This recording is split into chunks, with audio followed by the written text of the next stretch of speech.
uThabang Mojapelo ungumdansi eVuyan Dance Theatre. Lo mdanso oneminyaka engama-22 ubudala akeneme neze ngomkhakha ombekela isinkwa etafuleni.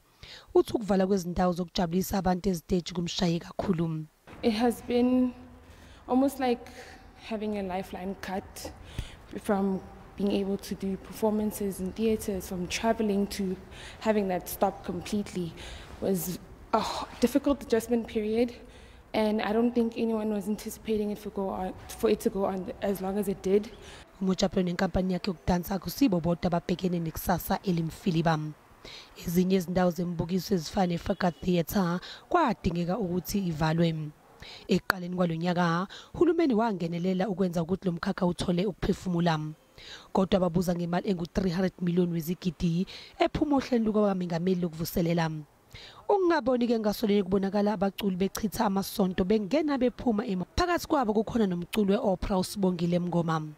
Namhlanje uMngoma nabanye bangena emgoqweni ngaphandle kwekomkhulu leANC iLuthuli House benethemba lokuthi izikhulu zeqembu zizobanaka zizokwamukela uhlu lwezikhalo. We also need the president to engage us directly because we have tangible solutions that will give us tangible results, not this mess of cut and paste, stop, start and go. No, none of that, but we have proper solutions for ourselves.